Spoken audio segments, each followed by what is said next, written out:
Gente, estamos caminhando no Evangelho de Lucas, né? Como você já sabe, Lucas escreveu esse registro detalhadíssimo, é com certeza o registro mais detalhado de todos os evangelhos que nós temos, é o de Lucas, até porque Lucas foi, alguns estudiosos sugerem que pago. Caio, relaxa, está tudo certo. Obrigado, Vivi, obrigado, relaxa. Não machucou ninguém, está tudo perfeito. E eu vou desligar esse ar porque a garganta não está lá das melhores, então a gente segue aqui. Lucas recebeu subsídios de Teófilo para fazer a pesquisa toda e assim elaborar o texto que nós temos hoje, que é o Evangelho de Lucas e o livro de Atos. Então, Lucas caprichou. Fora isso, ele era médico, tinha um conhecimento bom do grego e fez uma pesquisa muito boa. Então, esse é o registro que a gente tem aqui. E nós temos domingo a domingo, não canso de dizer, caminhado sobre esse texto com cuidado, tentando entender tudo o que Lucas escreveu, sem a pretensão de ser muito assim detalhista, porque senão a coisa não anda, mas dando atenção suficiente para a gente tentar entender o que Lucas está dizendo a Teófilo. Semana passada, quero te lembrar que nós falamos sobre a porta estreita, uma conversa boa que nós tivemos aqui a respeito do fato de Jesus mesmo se apresentar, se contrapondo à religião de Israel como a porta estreita. E fomos desafiados juntos aqui e entendemos que seguir Jesus é desafiador, mas é realmente o grande entendimento que nós devemos ter, lutar contra nós mesmos. Bom, por que eu estou lembrando bem o que aconteceu semana passada?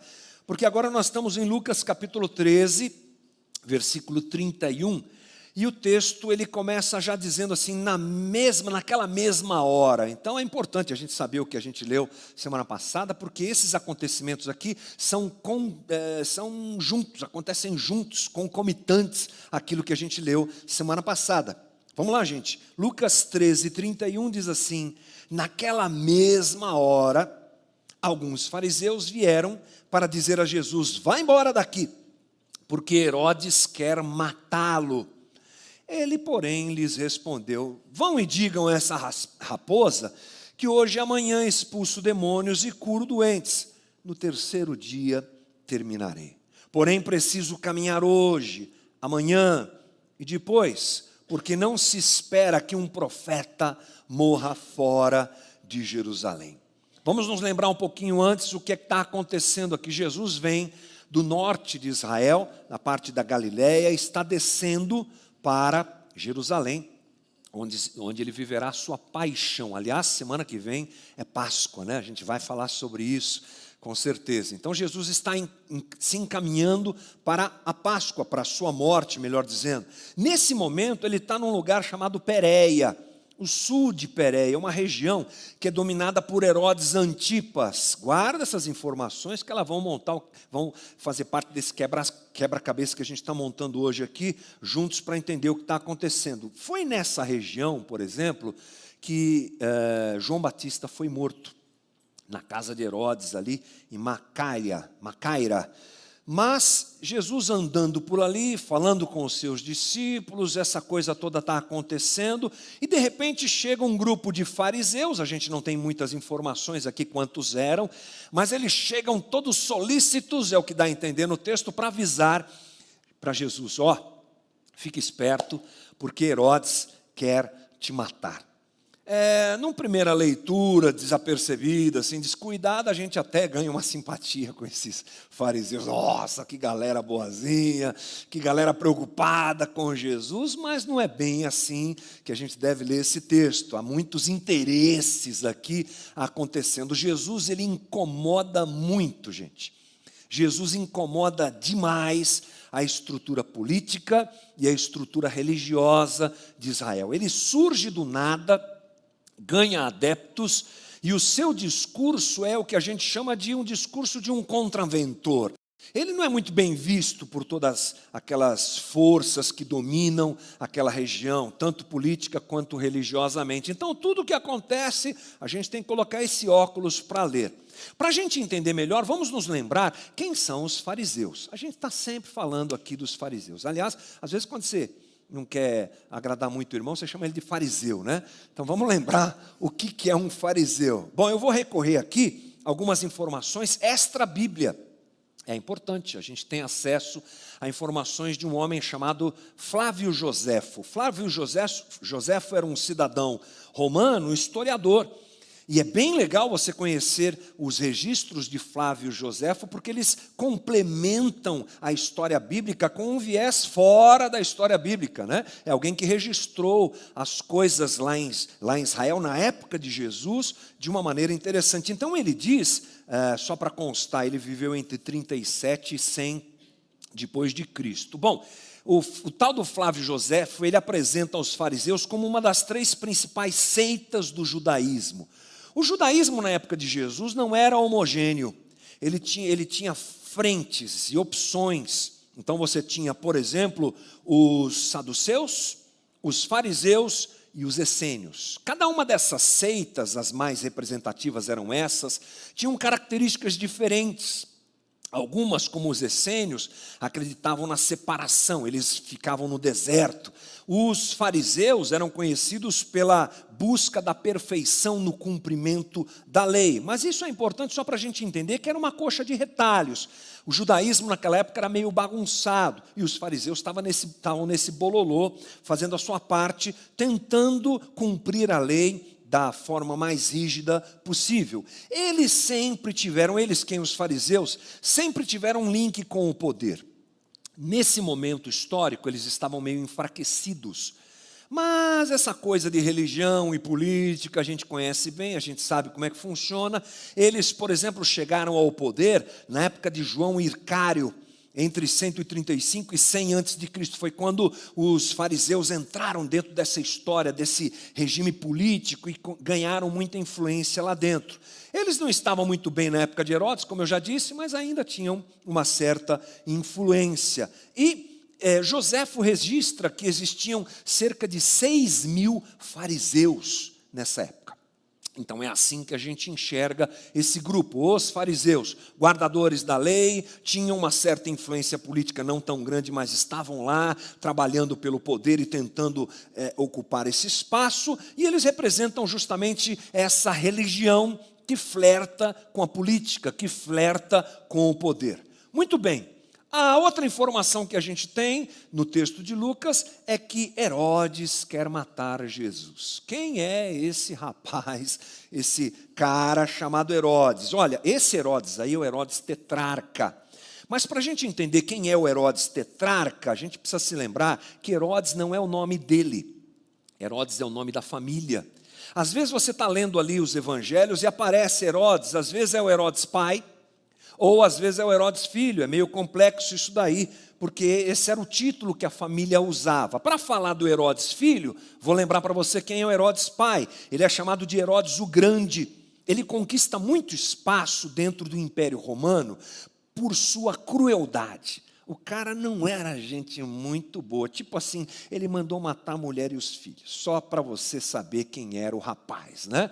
Não era um cara muito bondoso, não. E ele foi tão violento com os judeus, que mesmo reconstruindo o templo, ele não ganhou a simpatia dos judeus. O cara era muito complicado. João Batista e Jesus, eles nascem nos últimos anos do reinado de Herodes, o papai, de Herodes o Grande. Só para a gente entender. Quando ele morre, os seus 4 filhos ganham uma distribuição de espaços geográfica. Tá? E esse aqui que nós vamos falar sobre ele, que é o Antipas, é esse daí que quer matar Jesus. Ele é chamado de tetrarca, porque ele ganhou a 4ª parte dessa distribuição. Depois da morte do seu pai, ele foi nomeado pelos romanos tetrarca e recebeu a Galileia e a Pérea como domínio. Roma trabalhava assim, dividindo os territórios, colocando reis e governantes e mandando em tudo. Era assim que eles trabalhavam. Esse cara também não é dos melhores. Ele foi o cara que mandou decapitar João Batista. Lembra desse episódio, né? João Batista denuncia que ele estava ficando com a cunhada, casou com a cunhada, isso era uma coisa muito complicada. João Batista começa a fazer denúncias a respeito disso, enfraquecer politicamente. E Herodias, que era essa mulher, odiava João Batista. Enfim, ele não tem muito o que fazer, pressionado por toda essa situação. Herodes, o tetrarca, foi aquele que mandou matar João Batista. Era um cara meio lascivo, um cara cruel, um cara complicado. Ponto. Então nós temos agora religião e política diante de nós. E eles estão trabalhando juntos com o propósito de fazerem Jesus se calar. Porque Jesus é uma ameaça para toda essa estrutura. Então fariseus e Herodes se juntam para pressionar Jesus. Na verdade, os estudiosos não sabem muito bem como é que a coisa aconteceu. Se foi realmente Herodes que mandou matar Jesus, ou mandou o recado, melhor dizendo, pelos fariseus. A gente não entende muito bem como é que a coisa aconteceu. Mas o importante é que há um jogo de interesses aqui. Porque Jesus era uma ameaça, tanto politicamente como religiosamente, já disse, isso estou reafirmando. O desejo de Herodes era que Jesus saísse do seu território. Sai daqui, desce lá para Jerusalém, vai seguindo o teu caminho. Ao mesmo tempo, os fariseus também queriam isso. Então, nós temos ali um ajuntamento de forças bem constantes. Aliás, esse ajuntamento e esse exercício de força contra Jesus é constante. A gente já falou isso aqui várias vezes. Frequentemente, Jesus está enfrentando essa situação. O que nós temos agora é uma pressão maior. Herodes e os fariseus pressionando Jesus para que ele parasse de falar, para que ele parasse de fazer o que ele está fazendo. E aí chega um recado forte, né? Ou você para, ou você para. Herodes quer te matar. Bom, vamos checar como é que foi que Jesus reagiu a tudo isso. Isso é que é mais importante. Versículo 32 diz assim: ele, porém, lhes respondeu: vão e digam a essa raposa que hoje e amanhã expulso demônios e curo doentes, e no terceiro dia terminarei. Porém, preciso caminhar hoje, amanhã e depois, porque não se espera que um profeta morra fora de Jerusalém. O que a gente aprende com essa resposta? O que a gente percebe com a resposta de Jesus? Jesus chama Herodes de raposa. Essa era uma forma de tratar pessoas ardilosas, perigosas e sem honra. Sabe, aquele tipo de colocação que você faz, é uma raposa. Então você já sabe o que é que Jesus está se referindo, ou o que ele está se referindo com relação à própria pessoa de Herodes, que se encaixa muito bem com o que a gente acabou de ouvir aqui sobre a sua personalidade cruel e sem honra nenhuma. Então Jesus já manda o recado: eu sei quem você é, eu sei com quem eu estou lidando, eu sei por que você está me pressionando. E você quer saber de uma coisa? Quem define meu caminho não é você, é o Pai. Eu tenho uma missão. Eu vou andar aqui, vou curar, vou pregar. No terceiro dia eu vou terminar o que eu tenho que terminar. É óbvio que Jesus está se referindo ao seu trabalho, à sua obra, aquilo que ele tem que fazer, a missão que ele adotou como realidade da sua existência. E ele se curva completamente a isso. E nada pode pará-lo. A sua vocação será cumprida naquilo que nós já conversamos aqui algumas vezes, no kairós divino. Não é no tempo do homem, não é na pressão da política, não é na pressão da religião. Eu estou andando aqui, implantando, instaurando o reino de Deus, o reino do meu Pai, o meu reino. E faça você a ameaça que fizer, eu vou continuar caminhando. A palavra que ele usa é terminarei, é assim, concluirei. Farei o que tem que ser feito e ninguém vai me parar. Jesus então está dizendo que ele completará o destino que está sobre ele, a sua missão, a missio Dei que ele abraçou, ele vai caminhar. E é Deus e não Herodes, e não a política, e não a religião que vão determinar essa situação. Inclusive ele diz, olha, eu vou para Jerusalém. Ele sabe que ele vai morrer em Jerusalém. Versículo 33, não se espera que um profeta morra fora de Jerusalém. Já já vou contar para você algumas coisas sobre isso, mas isso era histórico, isso era claro. A cidade sempre foi local de morte dos profetas. Então o que nós temos aqui? Uma pressão da religião, uma pressão da política e Jesus andando. Jesus vivendo. A política e a religião como instrumento de controle não atingem Jesus. Jesus é o libertador e ele traz libertação. E ele vive, é claro, a sua autonomia andando e fazendo aquilo que o Pai lhe havia determinado para fazer. A religião e a política, que são instrumentos de exploração, não atingem Jesus. Ele que é aquele que oferece, que fornece, que dá, que socorre. Ele que é aquele que se contrapõe, e ele apresenta um reino que se contrapõe a esse instrumento de exploração política e religiosa, ele continua andando. É interessante que esses dois pilares, política e religião, sempre são um instrumento para manifestar o desejo humano. Talvez eles sintetizem de forma muito forte o desejo humano, que é o distanciamento de Deus. Eu sei que isso causa às vezes uma confusão na cabeça da gente, principalmente quando o assunto é religião. A palavra religião no latim quer dizer religar. A ideia da religião então é, vamos ligar o homem e religar o homem a Deus. Mas nós sabemos que não é assim que funciona. As forças da religião separam o homem de Deus. E elas legitimam o desejo do homem andar na sua própria autonomia, no seu próprio mérito. E ele está ali cercado por símbolos religiosos, cercado por um sistema religioso, mas na verdade ele está dizendo, não preciso de Deus. Essa é a clara situação da religião. Tem jeito de proximidade com Deus, tem cara de proximidade com Deus, mas quando você tira um pouquinho da nuvem que está por cima, não tem nada de Deus. E a política, obviamente, também. Todo esse movimento que Jesus recebe sobre si durante a sua trajetória, ele está aí.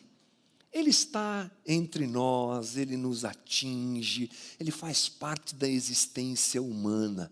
Religião e política estão perto de nós, se movimentam e nos atingem de alguma maneira. E diante de tudo isso, o que nós devemos fazer? Aprendemos com Jesus a continuar andando. Eu não sei se você tem essa percepção, mas o cenário que nos cerca, ele é aterrorizante. A religião ganhando cada vez mais força, enganando cada vez mais as pessoas, sendo um instrumento de manipulação, de exploração.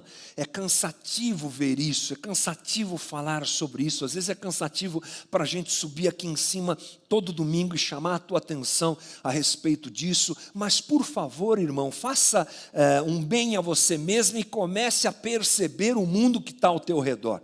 Em que mundo nós vivemos?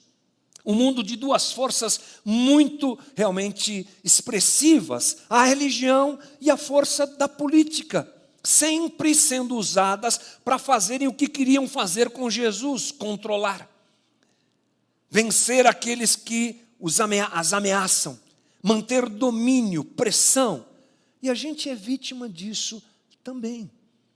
Hoje, às vezes, quando você diz assim, quando alguém te pergunta, e aí, eu vejo que você gosta das coisas da Bíblia, e o que é que você é? A gente não sabe muito bem o que dizer.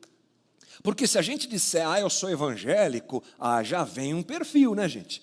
Já vem um raio-x, o cara já, às vezes, ele nem sabe nada, mas ele já solta né? Meu Deus, que loucura é essa? Como você pode ser evangélico diante dessa loucura toda que a gente vive nesse país? De escândalo, mais frustração, mais gente explorada.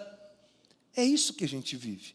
E no meu caso é pior ainda, porque quando eu falo que sou pastor, irmãos, aí é complicado. É complicado, porque eu faço parte de dois grupos complicados. Já contei essa piada, mas vou contar de novo. É músico, vagabundo e pastor ladrão. Estou lascado, irmão. Fala sério. Né? Então fica difícil. Então, diante de toda essa pressão, o que a gente faz? A gente continua caminhando. A gente continua caminhando. Jesus diz isso. Eu tenho uma obra para fazer. eu tenho coisas para realizar, eu tenho a vontade de Deus para cumprir na minha vida, vamos continuar caminhando. É o que o salmista diz no Salmo 112, não se atemoriza de más notícias, o seu coração é firme, confiante no Senhor, seu coração bem firmado, não teme até ver cumprido, segue a vida. Vamos seguir a vida, semeando a boa semente, preparando o coração para mais escândalos e mais dificuldades e mais coisas desse tipo, e também observando as próprias dores da vida e caminhando a despeito do que nos alcança. Jesus nos ensina, continuem caminhando, basta cada dia o seu mal, leva a vida, irmão. Uma revolução, ela não acontece na base da força, como nós muitas vezes esperamos, na base da imposição. Não é tomando o governo e fazendo medidas que digam, agora vocês vão ter que nos engolir. Não é assim que funciona. Não é esse o caminho proposto por Jesus e nem esse o caminho que nós devemos seguir. Nós devemos continuar andando, espalhando a boa semente e vivendo a missio Dei, que é a razão da nossa existência. É interessante que as pessoas procuram razão para viver, né? Qual é a razão da minha vida? Se você não parou para pensar nisso, quando você fizer 40, você vai parar, porque nos 40 sempre dá a crise dos 40. Aí eu vou te indicar uns livros bons, você vem conversar com a gente, eu te ajudo, porque a minha foi dura. E continua de vez em quando, ela aparece por aqui. O que eu estou fazendo aqui? Qual é a razão da minha vida? Por que eu estou aqui? De onde eu vim? Para onde eu vou? A gente é impedido de pensar sobre essas coisas, mas o Evangelho leva a gente a pensar sobre isso. E quando a gente pensa sobre isso, a gente descobre que tem uma missão muito maior do que a nossa, que é a missio Dei, palavra do latim também, a missão de Deus. Essa missio Dei está aqui em cima, assim, ela é maior do que nós. É o propósito de Deus para tudo. É o conserto de Deus para tudo. E Jesus está aqui. Eu tenho uma ligação com a missio Dei. Eu vou andar. Pode vir Herodes, eu vou andar. Pode vir a religião, eu vou andar. Eu vou continuar fazendo aquilo que meu Pai me determinou. E quando nós conectamos a nossa missão pessoal à missio Dei, gente, é incrível. Porque a solução para a maior crise que a gente pode ter na vida, que é quem eu sou, o que eu estou fazendo aqui, se resolve.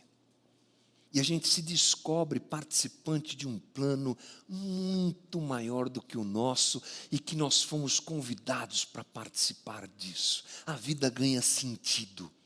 Sabe por que Jesus não treme diante da ameaça de Herodes? Sabe por que Jesus não treme diante da perseguição dos fariseus? Ele sabe quem ele é, o que ele está fazendo aqui. Ele está resolvido. Ele não se distrai com isso, ele vive a vida, é pé no chão, ele tem amigos, ele ri, ele participa de banquetes, ele convive com pessoas, ele não é um ET, mas ele sabe o que ele está fazendo. Ele vai caminhando e vivendo aqui, pé no chão, aquilo que Deus chamou a ele, ou deu a ele para viver. Na verdade é o próprio Deus andando entre nós, fazendo a sua missão. Muito bom, a gente então aprende um pouco sobre isso, mas aí Lucas registra uma coisa bem interessante, porque parece que Jesus muda a chave. E agora, Lucas registra no 34 e no 35 a seguinte fala de Jesus, olha só, presta atenção. Jerusalém, Jerusalém, você mata os profetas e apedreja os que lhes são enviados. Quantas vezes eu quis reunir os seus filhos, como a galinha junta os do seu próprio ninho debaixo das asas, mas vocês não quiseram. Eis que a casa de vocês ficará deserta, e eu afirmo a vocês que não me verão mais até que venham a dizer, bendito o que vem em nome do Senhor. Eu já disse para você aqui, algumas vezes, que é importante nós observarmos o registro do escritor bíblico a partir do entendimento do que ele está fazendo. E Lucas, ele escolhe esse texto e coloca esse texto aqui de um jeito interessante, porque é diferente do que Mateus faz, por exemplo. A fala de Jesus dá a Lucas o espaço para ele registrar esse texto. E o que nós vemos aqui? Um Jesus preocupado com Jerusalém. Na verdade, não com a estrutura física da cidade. Ele está preocupado com o povo que está naquela cidade. E ele diz aqui uma verdade que nós vamos perceber já já, que aquela é uma cidade que matou profetas. Tem uma culpa sobre Jerusalém, sobre Israel. Uma culpa por terem matado aqueles que foram enviados por Deus para falar sobre o Messias, sobre as boas novas, para atrair o povo ao arrependimento. Esse pessoal morreu. E quem matou? Os judeus. Aonde? Lá em Jerusalém. Tem culpa de sangue sobre aquele pessoal. Olha só, por exemplo, Zacarias foi apedrejado no pátio do templo, gente. Você imagina que violência é essa? Isso está lá em 2 Crônicas. Lucas fala sobre isso, nós já lemos esse texto aqui. Jeremias sofreu coisas terríveis em Jerusalém. Um profeta de nome Urias foi executado à espada lá. Ou seja, eles não quiseram ser recebedores da boa nova de Deus, do chamado ao arrependimento, e não quiseram andar com Deus. Essa é a fala de Jesus, é por isso que ele está dizendo tudo isso aqui. Mas mesmo assim, Jesus apresenta a fala da seguinte maneira: quantas vezes eu quis reunir os seus filhos, como a galinha junta os do seu próprio ninho debaixo das suas asas. A tentativa de Deus sempre aconteceu. Deus sempre se mostrou voluntariamente misericordioso para com Israel, mas Israel não quer. Olha a atitude de Israel, rejeitando Jesus. Olha a atitude da religião de Israel, fariseus se juntando com a política para dar cabo a mais um profeta que aparece ali. Eles enxergam Jesus assim, como um profeta que está anunciando as boas novas. Cegos que estavam, nem perceberam que era o próprio Filho de Deus que está lá. Por quê? Porque não quiseram.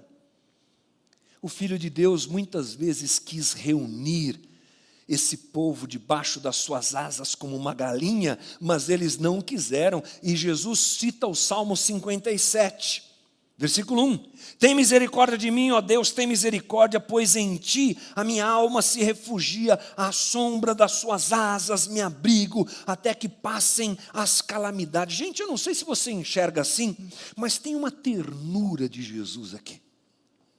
Jesus olha para Jerusalém e solta essas palavras porque ele acabou de ser confrontado e ameaçado por quem deveria recebê-lo, quem deveria abraçá-lo, quem deveria reconhecer a sua capacidade, a sua condição messiânica. Está ameaçando o próprio Filho de Deus, como fizeram com outros e outros profetas. Diante disso, a palavra de Jesus é de um coração quebrantado. Meu Deus, de novo.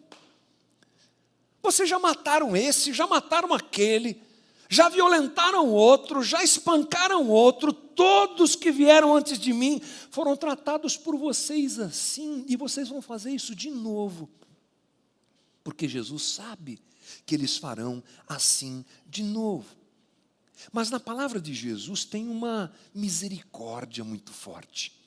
Tem uma ternura muito forte, porque Jesus é o Deus da misericórdia. Aqueles que o rejeitam, sim, aqueles que o rejeitam. Aqueles que o recebem, sim, aqueles que o recebem. A tônica de Deus é o amor. Nós já conversamos algumas vezes aqui que o texto bíblico só fala que Deus é alguma coisa duas vezes. João diz que Deus é Espírito e João diz que Deus é amor. Essência do nosso Deus é amor. E agora nós vemos Cristo, Deus encarnado, sendo ameaçado por aqueles que deveriam recebê-lo e reagindo assim: puxa, Jerusalém, de novo vocês vão me rejeitar, porque essa cidade, essa população, essa liderança, esse povo que matou os profetas, tem diante de si a chance do arrependimento, mas eles não querem. E Jesus avisa: olha, a casa de vocês vai ficar deserta. Essa fala, os estudiosos dizem que é justamente essa rejeição de Israel para com Deus que resulta num desligamento, numa desconexão. E nós já percebemos que é isso que está acontecendo, Jesus já sabe que é isso que está acontecendo. Deus já não habita mais ali, Deus já não está mais presente nessa religião que mata profetas.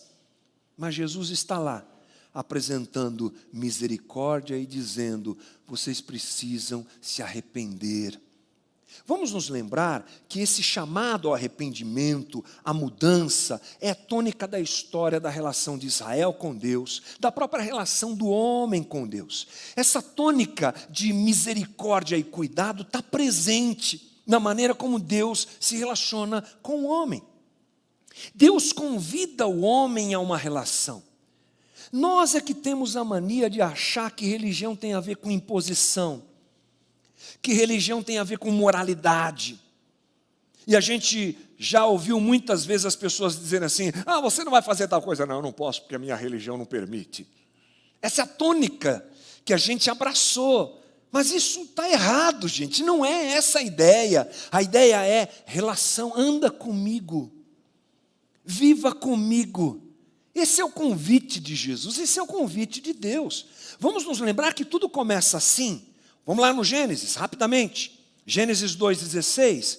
E o Senhor Deus ordenou ao homem: de toda árvore do jardim você pode comer livremente, mas da árvore do conhecimento do bem e do mal você não deve comer, porque no dia em que dela comer, você certamente morrerá.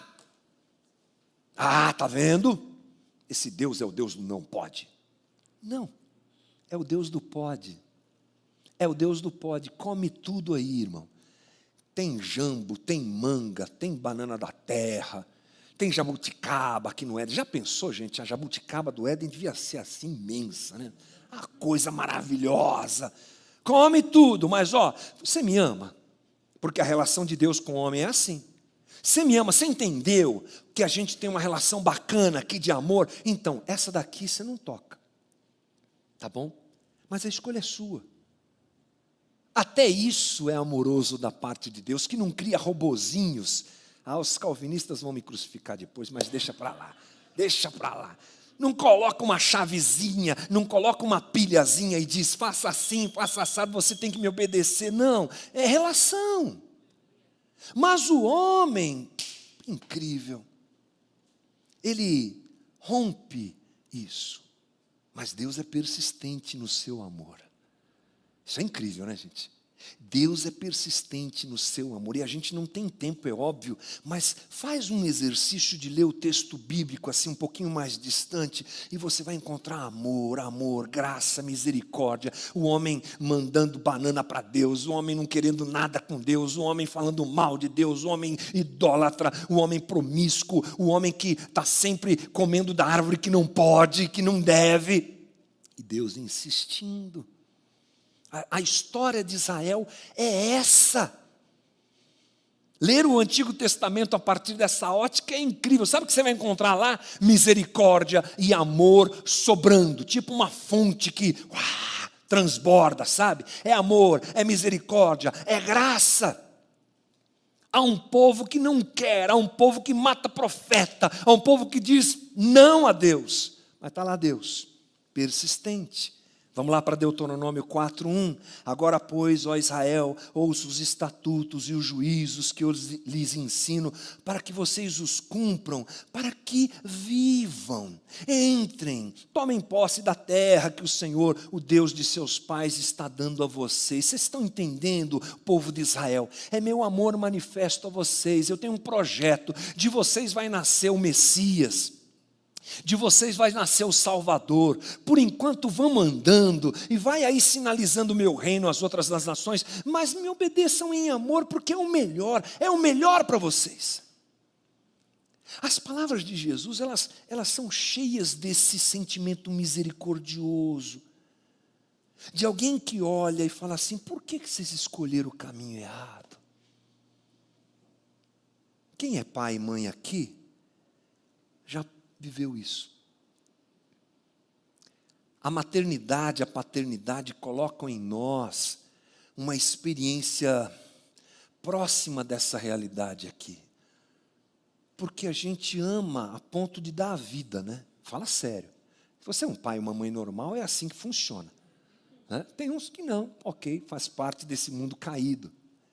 Mas você vê aquela criaturazinha que você pega nos braços e você cuida, e vai crescendo, e você vai ensinando. Falta o quê? O que é que falta? Minha sogra tem a frase, mãe não morre engasgada. Não é verdade? Está faltando o quê para ele? Tira do meu e toma. Não tem como. A gente dá, a gente entrega, a gente ama. Chega um momento que eles começam a decidir a sua vida. E eles vão ficando maduros e vão ganhando a sua liberdade como deve ser, porque não vão ficar debaixo da saia da mamãe e do papai o resto da vida. E aí a gente entra nesse momento em que às vezes as escolhas que eles fazem, você sabe que vai dar errado. E você chora. E você fala, não, vai por aí, não está bom, esse caminho não é bom. Mas eles querem. É o tipo de visão que se aproxima, eu acho, dessa história. De um Jesus que está diante de uma estrutura política e religiosa de exploração, de um povo que abraçou isso como realidade, e está dizendo, vocês não estão entendendo que não é melhor, o melhor é caminhar com Deus. O melhor é obedecer em amor, o melhor é essa relação. E aí ele traz a frase, que está no 34, que eu separei. Diz assim, quantas vezes eu quis, mas vocês não quiseram. Eu quis, eu quero, mas vocês não quiseram. Essa é a frase da conversa de hoje nossa aqui, irmã. Essa é a nossa frase. Eu quero, eu sempre quis ajuntar vocês debaixo das minhas asas, como uma galinha protege os seus pintinhos no incêndio. Essa é a ideia que Jesus usa aqui. A galinha que protege os pintinhos da raposa. Olha o link aqui. Ele que protege, Ele que guarda, Ele que dá a vida. Ele que abraça, Ele que acolhe. Mas vocês não quiseram. Jesus está dando, inclusive, gente, uma dica do que acontecerá mais à frente. Você deve se lembrar que no ano 70, Jerusalém foi destruída por Roma. E foi uma calamidade, o templo, tudo foi destruído. E os estudiosos dizem que Jesus também já está apontando para essa crise que está para chegar, uma indicação profética, digamos assim, daquilo que vai acontecer com essa cidade que mata profetas, que rejeita Deus e que se entrega a uma relação promíscua com o poder, com a exploração do outro, com tudo aquilo que a gente tem tanto falado aqui. A única maneira de resolverem isso qual é? É recebendo Jesus como Messias, coisa que eles não farão. A religião, portanto, macumunada com o poder, rejeita Cristo e vive as suas consequências. Mas não quiseram. Indo para o final do nosso papo, gente, eu acho que essa é uma resposta para muita coisa que nós vemos e que nós vivemos nesse mundo. Eu não sei se você também tem essa expressão, mas nosso tempo está louco, né? Louco. Todos nós estamos doentes da alma, do coração. Nós fizemos escolhas e priorizamos coisas que a conta está chegando. Nós fizemos do Evangelho essa bagunça louca aí, de troca, de barganha. O poder político tentando realmente se manter, explorando as pessoas, aquela coisa toda que nós sabemos bem. E às vezes nós ficamos procurando onde é que dá Deus, onde é que Deus está? Onde é que Deus está no meio desse caos? E talvez essa frase seja a melhor resposta para tudo isso. vocês não quiseram. Essa ruptura nossa com Deus trouxe essa calamidade sobre nós. Não é uma questão de estar perto de Deus só porque assim eu serei beneficiado. Não é isso. Mas é a clara evidência de que ao nos desconectarmos com Deus, nós nos colocamos à disposição daquilo que vivemos nesse mundo caído, sem a presença e a graça de Jesus. Sim, crente passa dificuldade. Sim, crente sofre. Sim, crente morre. Sim, crente fica doente. Empresa de crente também vai à falência. Não é essa a questão. A questão é o link com o nosso Criador e a solução maior para nós, em nós, interior, no meio de todo esse caos que não acontece. E que a gente perde. E a gente, além de viver a dureza da vida, ainda vive vazio, sem conexão com Deus. Lucas provavelmente está dizendo a Teófilo: Israel foi rebelde e não amou ao Deus misericordioso, Teófilo. Israel não se apegou a essa graça abundante dada a ela, tantas e tantas vezes na história, e agora Jesus é confrontado, inclusive, diante dessa situação. Portanto, eu acho que essa conversa nos leva a pensarmos na resposta que nós temos dado ao amor divino. Qual resposta que a gente tem dado?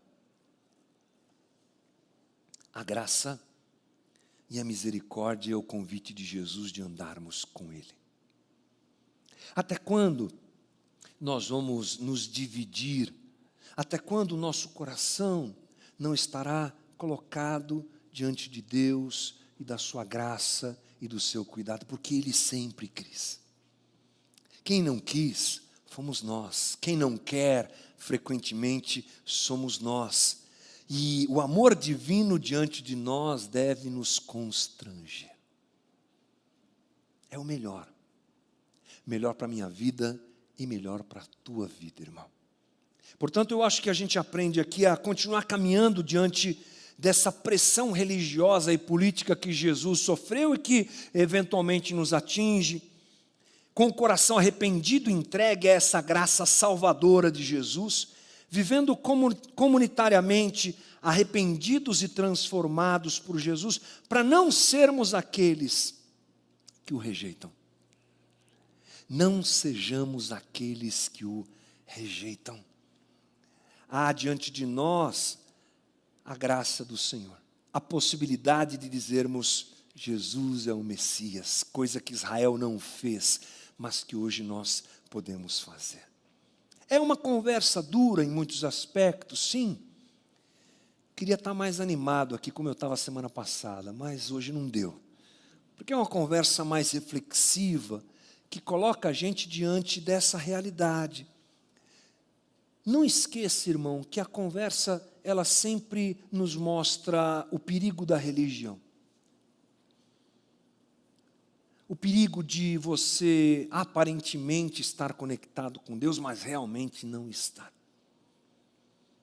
Porque esses que diziam que amavam a Deus, esses que diziam que guardavam a lei, e guardavam mesmo, eram os mais desconectados. Esses que tinham aparência, cara, jeito, trejeito, é que não quiseram e que mais à frente vão contribuir para a morte do Messias. Esse é o grande perigo. É a gente se esquecer de tudo isso e adotar a religião falsa e vazia como realidade para a nossa vida. Que Deus nos livre disso em nome de Jesus. Fica de pé comigo, irmão, vamos orar.